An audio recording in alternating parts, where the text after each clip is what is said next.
In this lesson, we're going to break down everything related to Google Business Profile reviews. We're going to go over why reviews matter, how they help, and some of this might be beyond the obvious, how to get reviews, what do you do when reviews don't get posted or disappear, also known as being filtered. Also, how do you remove fake reviews when you get fake reviews? And we'll just talk about anything and everything related to Google Business Profile reviews. So the first thing I want to talk about here is why reviews matter. I mean, the obvious answer is, you get more reviews, people are going to see that there is social proof, trust and social proof, and that means they're more likely to want to utilize your products or services just because other people are doing it. It's the crowd mentality. When you see the crowd all gather around something, you have to run over there and look at it. Well, when the crowd in the area, which are people that review you or your competitors, are all reviewing competitors or yourself, everybody else that sees you or your competitors are more likely to choose the one who has the most reviews, because it's just trust and proof that there's some validity to their products or services. So that's the obvious. One thing I want to mention is what I've seen in the last year, maybe a little longer, is reviews being a massive ranking factor. 2 years ago, 3 years ago, people would always tell me, you need to get reviews and it's going to help your rankings. And everybody used to assume that the more reviews you have, it's correlated with how you rank higher. So they just assume that you get reviews, Google's going to rank you higher. Okay. And there's some truth to it, but I don't think people quite understand how it works. They just assume more reviews, more rankings. But what would happen is you'd go to Google and you'd search for a product or service, and you'd see a bunch of businesses ranking, and it wouldn't be necessarily the companies with the highest amount of reviews ranking the highest, because there's more to the story at that point and through today. There's a lot more factors involved on how Google will rank a business. And so I used to argue with people back then and say, yeah, reviews do help, but all these other things matter too. Now, as the time has gone on, I've seen more and more and more evidence that Google actually is starting to make Google Business Profiles a ranking factor beyond what I thought 2 years ago. I've actually seen businesses that had a Google Business Profile that did not have a website, that did not have anybody doing SEO, so there's no digital PR or link building or anything like that. They just have a profile, and they would get reviews, and I'd watch that business climb the rankings. And so that's when you really start to pay attention to the fact that reviews are a ranking factor and potentially be one of the top ranking factors outside of all the other things that you've heard me talk about in this masterclass. It's definitely one of the strongest ones. You can do nothing but get reviews. And when I'm talking about reviews, I'm talking about getting them consistently over time. I'm not talking about getting 200 reviews this month and then getting nothing next month. You need to get a nice review velocity or review flow. And you're basically trying to tell Google, hey, look at more people are reviewing me than my competitors. And so what Google is going to look at is say, let's try to make this a math equation. Let's say 100 people view your listing, and 10 people turn into customers, and 3 of those 10 people leave a review. Okay, so that's a process of a month that happens. Now, not the same, but 100 people will view your competitor's Google Business Profile, and the same 10 people will become customers. And let's say your competitor gets 4 reviews or 5 reviews. Well, Google's going to look at these 2 data points and say, well, this is an indication to Google that a higher percentage of the customers, your competitors, actually got a good result to the point where they came back and left a review, so they must be better. That kind of correlation is how Google's going to compare you to your competitors. Now, obviously, there's a million other factors involved, and there's lots of other data points that matter in this, but I'm just giving you a basic example of how you may be evaluated. So now you do that across 20 competitors or 100 competitors, and they're all probably within a 1% of each other. So there's very rarely an overwhelming difference, but there is a difference, and that's a factor on how Google decides who's better. One of the things that you as a business owner needs to do, you can't obviously analyze this at that granular level. It's nearly impossible, but you need to really incentivize reviews because you want a higher percentage of your customers to leave you a review. You want to be the one getting 4 to 5 reviews when you have 10 customers. You don't want to be the one getting 2. And so this is why you'll hear from many, many agencies that reviews need to happen over and over again. And as a brand, you should make sure you have processes in place so your franchisees are really pushing this agenda, because you just need to get your velocity over that threshold of competitors, and it's an imaginary number, but you have to maximize it. And when you maximize it, and when I've worked with many franchise brands and hundreds of franchisees, the ones who really put energy into this, and I see that velocity and that percentage of reviews a lot higher at a higher rate, I see a correlation with rankings going up at a greater rate. So I can't stress it enough, the importance of reviews, and even now more than any time in my career, them being important. And I see a direct relationship between increase in rank of reviews and an increase in ranking. Now, the other factors that are involved with reviews, I already mentioned trust and social proof. So now you have potential customers seeing all these other people leaving reviews, or seeing consistent reviews, or seeing new reviews coming in. That makes them feel good. What that means is your conversion rate ends up being higher, because what happens is people see that and they may not even read the reviews. They just see that you have a high amount of reviews, and they've already decided by doing other research about you that they want to work with you. And now once they just glance at reviews, they see you're at or above the average of the competitors. That sometimes people, it's all they want to see, and they call you, or they go to your store, or they buy your product, right? And so your conversion rate goes up as your reviews go up, and you start overtaking all the competitors. So that's where trust and social proof will then slowly is one factor that gets you in the game. And then as they grow and grow and grow, and you start getting the same or more reviews than your competitors, now your conversion rate goes up along with that. And so those things help the bottom line. A lot of times they end up becoming invisible and unseen. This is why over the course of time, let's say a year, someone like me would be watching your Google Business Profile views, right? And so let's say you get 1,000 views a month for 12 months, and this difference is you see your clicks going up. So let's say the first month you have 100 clicks, and then the second month you have 120 clicks and 130 clicks and 140 clicks, and eventually you get to the 12th month, and now you have 250 clicks. So the same 1,000 views, but now 250 people clicked on your listing. The reason why is because your reviews grew. And as your reviews grow, people see that, and then it makes them more excited and more likely to click on your listing. This is a factor known as the click-through rate. So another thing Google is measuring, in addition to what I mentioned before, is they're seeing how many customers you get and how many reviews you get. Top of the line on that is they want to see how many people are clicking on your listing in the first place. And so imagine your customers are going to Google, and they're going in there and they're typing hot chicken Nashville, or hot chicken sandwich in Las Vegas, whatever they are. When they see the top 3 listings there, they're looking at them. If they don't recognize those brands, so there's no brand recognition that's going to influence their click, what everybody looks at are the reviews. So they look at the number of reviews and the review score. And so I wouldn't say there's a massive difference between having 4.7 or 4.8 or 4.9 and 4.8, or, anything in that range. At that point, the review count will matter. But ultimately what happens is someone's looking at those top 3. If you're in the number 1 spot, you're more likely to get that click. So there's a correlation between ranking number 1 and staying there and getting the highest percentage of clicks, which gives you the highest percentage of customers, which then probably, if everything goes well, gives you the highest percentage of reviews. Now, if someone's looking at all 3 options, 1, 2, and 3, and whoever's on the bottom, the third, let's say they have the most reviews. Okay, let's say for some reason they have 500 reviews, the other 2 people have 250. Some customers that are searching for this might decide, hey, I'm going to click on that third one. They have more reviews.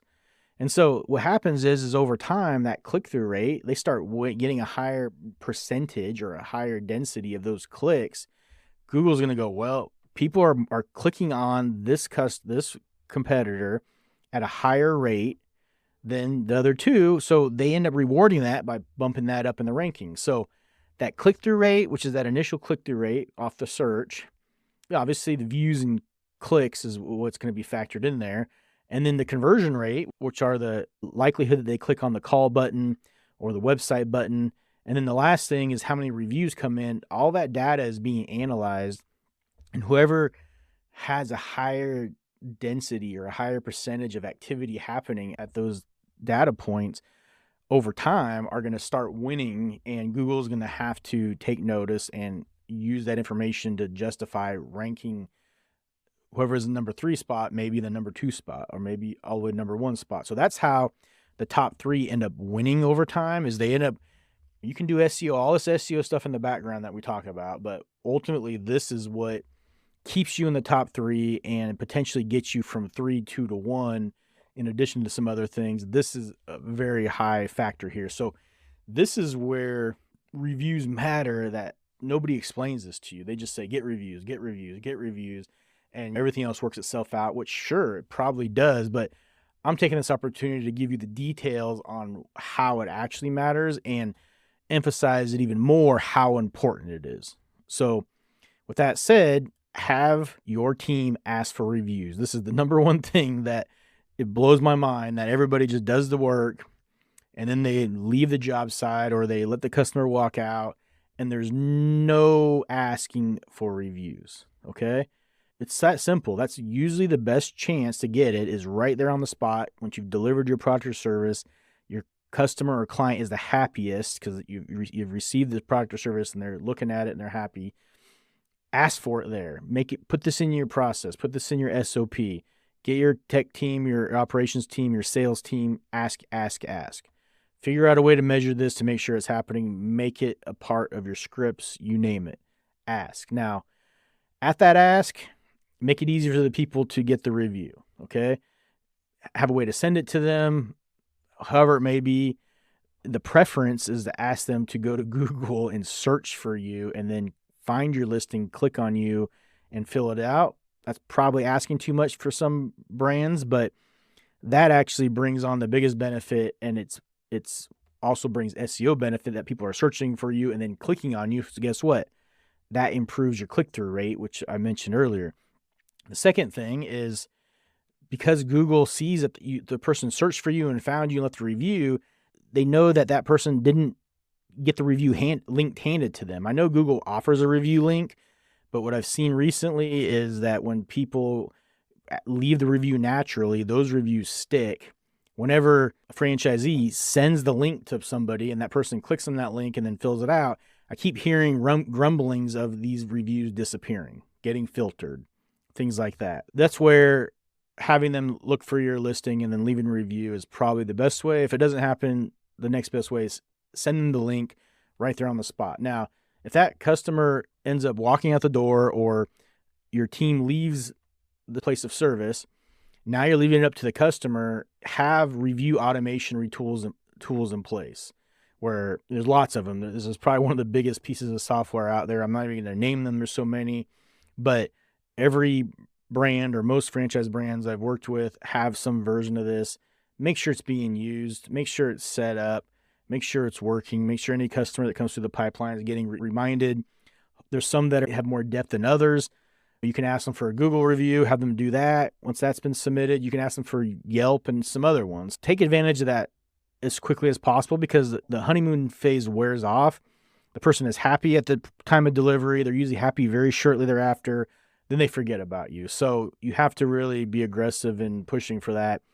It even wouldn't hurt, as the owner or the franchisee, some key manager, to do follow-ups with the homeowner or do follow-ups with whoever bought your product or service and say, hey, how'd everything go? I'm so-and-so. I'm trying to check in on you. And if they say, oh, this is great, ask for the review again. Ask for it. Send it to them, whatever it takes. This type of stuff really matters. I would even go as far as incentivizing your team to have monthly contest around how many reviews they get. Make sure this is top of mind. I would even go as far as saying a review is worth $50 to $100, okay? And some people might roll their eyes to that or whatever, but I know if I can get you 10 reviews this month, it's worth pretty big of your SEO budget. So you should turn around and have your team incentivize them to do better and get more reviews. And so you can give them commission on each review they get. You can have a contest where whoever gets the most reviews gets a gift card. I don't know how you do it. Make sure this is something that is in the DNA of your team, because it will pay off. I promise you it will pay off. The next thing I want to talk about is something that I get asked about all the time. Franchisees or, Lonnie, I customer left me a review. They showed me they left a review. I know they left a review. My friend left a review. My family left a review, whatever it may be, and it's not showing up. Or I saw my review and then I went back a couple of days later, it's gone. Okay. This happens, and Google wasn't very good at catching fake reviews years ago. Just recently, they've gotten better and better and better at it, almost too good. And the reason why they've almost gotten too good at it, and they end up filtering or removing legitimate reviews, is because they're using AI. And if you read right here, I screenshotted this right out of Google, and you can read it. It says, understand reviews removed by spam detection. Obviously, the stuff I underlined in red is not underlined in Google, but I want to highlight that because it's important. Google uses automated spam detection, AI, measures to remove reviews that are probably spam. Look, they use the term probably. They know they're removing real reviews in this process. It's not perfect. It's probably better as a whole, but guess what? You're getting hurt by the fact you're missing out on reviews. This is something Yelp's been doing for a long time. They're the most notorious platform for removing good reviews and real reviews, to the point where there's like massive anger out there. Google's becoming very close to Yelp at this point, and I'm getting so many complaints from franchisees, and it's really hard to handle because they just think that there's some problem with Google and there's a bug, and we need to get in there and fix it and tell Google about it. Well, we just end up, or the brand, depending if you guys are supporting this yourself, end up sending support tickets in that just go nowhere, because this is what's happening, and there is nothing they can do. Rarely it's a technical problem. It is. I've ran into those, but it's usually when you see 20 disappear or 30 disappear, not just one or two.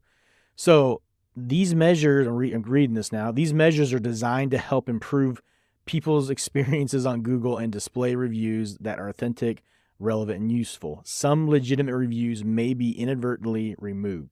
They're just protecting themselves and setting themselves up to explain why reviews get removed. They don't want a bunch of support tickets because they know that's something they can't even handle. They can't even answer. It's hard to manage and fake reviews at scale. Think about the billions of reviews they're getting. It's probably just astronomical. You can't have enough people eyeballing all these things. It's impossible. So the fact that they're using AI makes sense to me, but probably at this point, they're cranking up that AI a little too strong, and AI is probably being a little tougher on these reviews than a human would. So just know if your franchisees are screaming and yelling because they know they're getting reviews and they're getting removed, this is what's happening.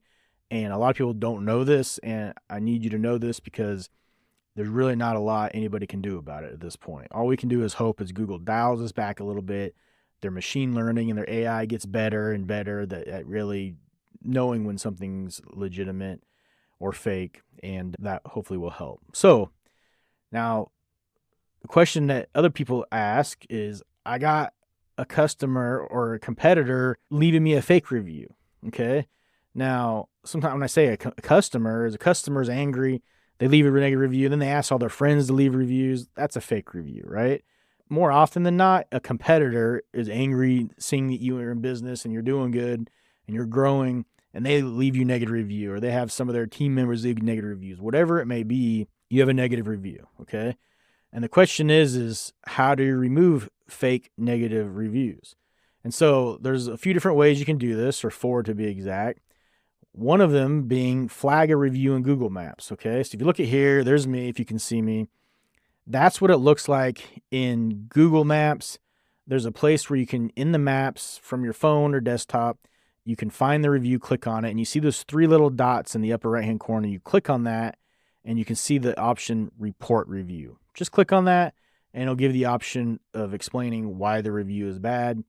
What I would do is have you report it, have as many people as you know with real Google accounts report it. As you can see, mine under my name says local guide because I'm a trusted advisor in Google's world, and you see plenty of reviews to make sure my account's trusted.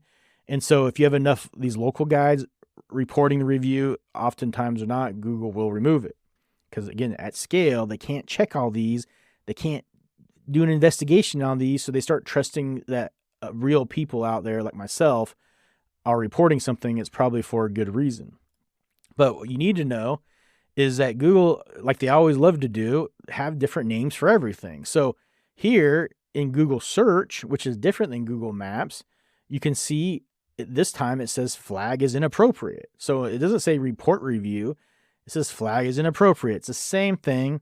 When you click on this, it's going to pop up the same screen where you can have all these different options of reporting that review, or in this case, flag it as inappropriate. And same thing though. The only reason I point this out is there's 10 different ways that you're going to see this out there when you're clicking on a review from different views, from your phones, from your desktop, from search, from maps, all these different places. They're all the same thing, but they're going to look similar to this, okay?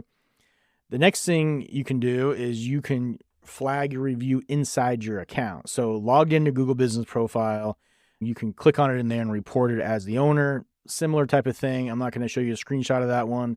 It's going to be similar to what you see here on the screen. And then the last thing I want to point out is flag your review in the reviews management tool. This is something that a lot of people aren't aware of. There is a Google reviews management tool, and this tool you can see here, you can go set up your account by confirming your email and getting it in there, and you're basically going to be able to manage the review, just the review portion of your Google Business Profile. And this is above and beyond just Google's default way of flagging the review or reporting the review from your GBP. In this case, it's a whole different platform. The only thing I need you to know about this, so once you click through here, you'll see it's pretty obvious, is Google only allows you to remove a review or appeal a review one time. You have one appeal. You have one shot at the glory. So in that case, I mean, you can try every different way, test this thing out. I would tend, if you have a trusted team that has personal Google accounts that are also local guides like myself, if you ask that team to go report the reviews, give it a few days, sometimes a week. If the review's still there, then I would go and flag it in your Google Business Profile. And then once that's gone after a week, if it's not removed, then I would use this reviews management tool. Okay. Now you might get great success this way. Then maybe you just go straight to this first. I'll leave it up to you. I've tried it every different way. We've tried different way, and it seems pretty sporadic as far as what works. Sometimes a review is fake, but it's hard to prove. That's where I've used the local guide accounts, the personal accounts, to report them. I've seen success there where you kind of get lucky sometimes and Google just removes it. Whenever you have a real fake review that you can substantiate with some information that may help your case, maybe pointing out that person is a competitor and linking to their personal account that has a positive review for a competitor or somehow tied to the competitor, anything like that, then I would recommend going through your reviews management tool, and because it gives you an opportunity to provide supporting information. So in this lesson, I went over everything related to Google Business Profile reviews, why reviews matter, how to get reviews, what happens when reviews never get posted or they disappear, which is also known as being filtered, and how to remove fake reviews. And I've probably pointed out a tool that you're not aware of, which is the reviews management tool. So hopefully all this information gives you a lot more context, a lot more history and background around everything you need to know about reviews. And the takeaway is go get as many reviews as possible and put a ton of resources into this, because you can do very well in SEO and conversions and business as a whole when your reviews are humming along. So get out there and get reviews.